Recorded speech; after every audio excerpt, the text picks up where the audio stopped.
Hi everyone, welcome so much to the Chaos Engineering Workshop. Really appreciate everyone taking the time to join us here today at Green Event. Hope you've had a good start to your week. My name is Iris Shu, and I'm a Senior Technical Product Manager with AWS Reliability Services. I'm joined by Vlad Nanosekin, who is a Principal Solutions Architect with our AWS Global Financial Services. And whether you're here because you're responsible for maintaining a perfect customer experience and uptime for your application, or you're looking for help with complying with compliance requirements for scenario testing, we hope you'll be able to take away something useful and important today. So we'll give a bit of context first about the what and why of chaos engineering, but we really do want to spend the bulk of these 2 hours getting hands-on with chaos engineering. And so by the end of this workshop, we hope you'll be able to really take away an understanding of using chaos engineering to boost your confidence in the performance and reliability of your workloads.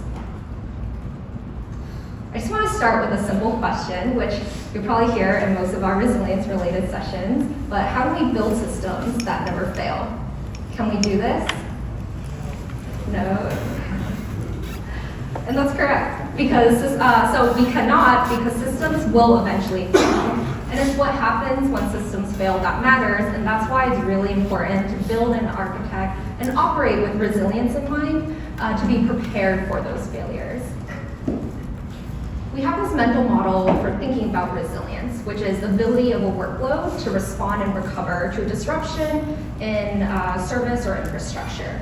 So on one side, we have high availability, which is the ability to operate in a primary site and recover from any disruptions at a primary site. Sometimes in the rare events where that's not sufficient, that's where disaster recovery comes in. And that's the process of failing out of a primary site and being able to recover and resume normal operations in a secondary site. Underpinning all of this is the idea of continuous improvement and following best practices of CI/CD and integrating chaos experiments continuously. Combined with the mental model and years of AWS experience working with our customers as well as our internal teams, we've developed this resilience life cycle framework, which has 5 stages for really thinking about how to approach resilience on the cloud. We're really just focused today on the evaluate and test phase of this life cycle today, but at each phase, there are different best practices, AWS services you can use, and mechanisms. So to learn more, I really recommend checking out the link there. But again, we're just focused on the test phase, which is just one piece of the whole pie.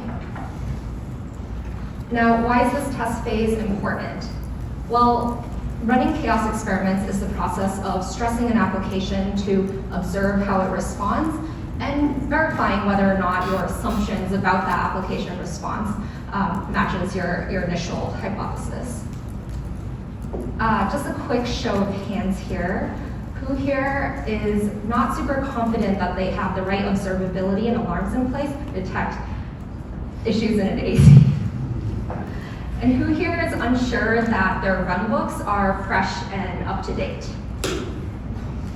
So if you look around the room, you're definitely not alone here, and that's where chaos engineering can be a useful tool to address some of these gaps. So in addition to some of the benefits, such as improving the reliability and availability of your applications, chaos engineering can help cover any hidden issues, which is really important in the large distributed systems that you may be building, exposing any blind spots you have in your monitoring, observability, and alarms. And definitely, last but not least, practicing the operational skills in your runbooks. So you really want to practice those, build that operational muscle, and chaos engineering can help with that so that you build a culture of resilience in your organization with the people and processes. Now, the way we do this on AWS is with fault injection service, a managed service for running these experiments. And we really think of our roadmap in these 3 main pillars here. First is that we want to make it as easy as possible for customers to get started. So running an experiment is as easy as a few clicks in the AWS Management Console, But we see that once customers get pretty comfortable with the types of experiments that they want to run, they can then run it more continuously using infrastructure as code and integrating with their pipelines. The second, and this is kind of the bread and butter of FIS, are our real world conditions. So we have over 30 native faults and that you can only find on AWS. And we also have a scenario library. You'll be working off of the scenarios in the scenario library today. So this is our answer to customers asking us, how do I get started? What should I test my application against? And finally, running chaos experiments is not just about injecting chaos into your system, but running experiments in a controlled way. And so you can do that by defining who can run experiments as well as what they can do with IAM policies. And we have multiple safety features such as alarm-based stop conditions and safety lever to stop experiments at any time and safely roll them back. Now, running chaos experiments is a guided process. And you might be familiar with this because it's essentially the scientific method. You'll start by understanding the steady state of your system, forming a hypothesis about what will happen to that steady state. Once, for instance, if there's an instance that is terminated, that your application can remain available, then you run the experiment to verify if your hypothesis was true or not, make any improvements based on your learnings, and repeat again. So as you go through this workshop today, I hope you keep this life cycle in mind because it'll be a helpful framework to thinking about the experiments you're running. So I'll now pass it over to Vlad to give some context that will be useful for this workshop. Thank you, Iris. So let's talk about real-world applications and what you will see in the workshop today. First, I would like to start with a question. How many people here have pets? How many of you have dogs? And what about cats? Okay, we have an audience who love animals. And in this workshop, we decided to use real applications that allow people like yourselves to adopt a pet. And when we think about this application, a simple user journey for a person who would like to find a pet for adoption and actually get it adopted will be quite simple. You will have user interface where you will see all those pets, but you might want to look for a cat, or for a bunny, or for a dog, or a particular breed. So we have to have such capabilities. Then you would like to make an adoption, pay a fee, and you would want to ensure that all of this is preserved in a database. This looks quite simple, just 4 components. But when it comes to building this application, your technical architecture may have significantly more components. Like in our case, we used a variety of services deployed on AWS. Our UI is running on EKS using EC2 as compute capacity. Our Sage capabilities are running on ECS using EC2 as compute capacity. Our payment and adoption service are running on ECS using Fargate. We have RDS as a store for the services, for the records, and we have some regional services like S3, DynamoDB, and Lambda to perform some additional functions. If you would like to go multi-region, this will become even bigger. So now you have 2 stack of your application running in multiple regions, and they need to stay in sync. So we have S3 cross-region deprecation, we have DynamoDB global table, and we have transit gateways allowing traffic to go from one region to another. Like Iris said, lots of customers asking us, so how do we get started? We have quite a complex infrastructure, we don't know what to do. And that's where a scenario library comes to help our customers, because we used our experience, we used our knowledge to build those scenarios, combining different experiments in the right sequence with the right duration. So let's take a look on one of those, and that's AZ power impairment scenario. If you will again look at this application, it deployed across 2 availability zones with a variety of services. And we don't need to go and figure out how to interact with them, what will happen if AZ will lose power. With the help of scenario library, you can easily create a template. And again, like Iris said, in one click, you run the experiment, which renders the whole AZ being impaired and unavailable. Iris also mentions that we have native faults, which makes FIS somewhat unique. So we won't go into all the details, but we will just give you an idea why it reflects the real-world scenarios. One example of AZ power impairment and ECS EC2 autoscaling groups. So when you look at their autoscaling groups, and in our case we have two of them, autoscaling will be responsible for providing enough capacity for your application to run as smooth as possible. And when you need extra capacity, your autoscaling group will communicate with autoscaler asking for extra capacity. Autoscaler will balance your compute against multiple availability zones to ensure as much availability and resilience, and it will get this instance provisioned. And this process will repeat as many times as you need. When it comes to running an experiment, when FIS will impair one of the availability zones, first of all, what will happen is resources will be impaired, so they will disappear. Autoscaling group will realize that it lacks required capacity, and it will go back to autoscaler asking to fix this. Autoscaler doesn't yet know that there is a problem with this availability zone, because like any other system, it runs health checks.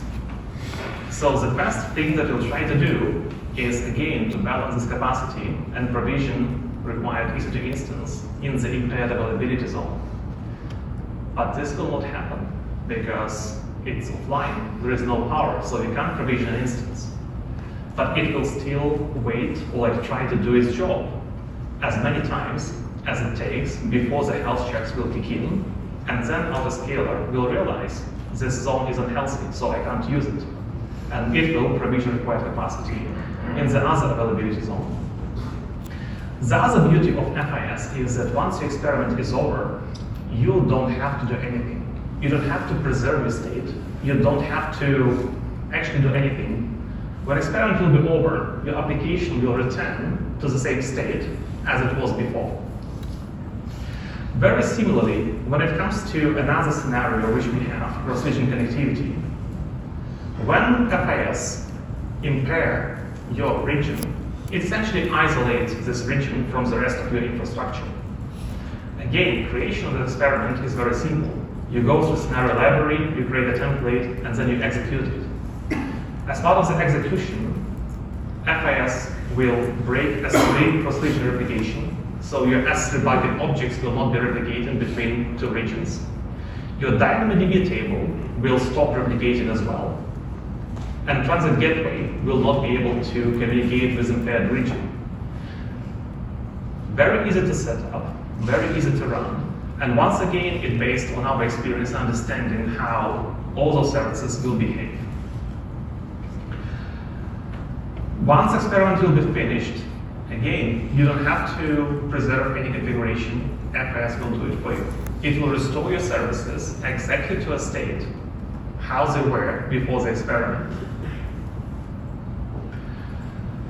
When you will go through the workshop, we would like to ensure that you will take something away from this session today.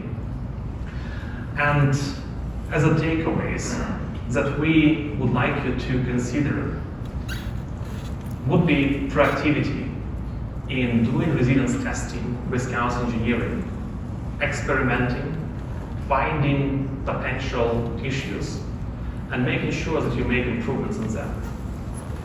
Before you do run your chaos experiments, you also need to think about your goals. What exactly you try to achieve? How are you going to achieve it? And what will be the expected outcome? Importantly, you don't do it once. Like Iris said, resilience is a continuous journey. So you continue to iterate and ensure that your application stays resilient through its life cycle. During the workshop today, we will show you 3 experiments which you will be able to choose which one you will go through. 2 of them will be based on scenario library. 1 of them will be our recent addition in a serverless world, FIS Actions for Lambda. But it's not the whole set of experiments that you can run. Like Iris mentioned again, there were like 70 integrations, was it 70 native calls? Yeah. So our workshop contains a lot of experiments, and we will encourage you after reInvent to go and explore it again. Reach out to your account teams if you would like some help and guidance from AWS, or do it on your own. There is an option how you can run this workshop in your own environment. Just bear in mind that you will have to cover the costs. On this note, let's try to get our hands dirty and do some hands-on exercises. Through the workshop, we will again would like to set a few goals for you. First of all, run those tests, run those experiments. Workshop has observability in place, which you will see during the workshop. Again, that's not to say that this is the best observability you can achieve, but it will give an idea of the baseline and what you should be aiming for. And every experiment that you will go through will have its hypothesis, assumptions, and outcomes, with the whole purpose to learn something from the experiment. So let's get started. For this experiment or workshop, you'll be provided with AWS account. So if you have your own account, make sure you log out from it. Make sure that you will use account provided by us. We also have seen some issues in previous workshops when some Cisco agents or like other software has been blocking access to AWS environment, especially if attendees were using corporate devices. So if you will have an issue, we have my colleagues supporting you, so raise your hand and we'll come by to fix it. They are all around, so don't hesitate. If anything unclear, just raise your hand.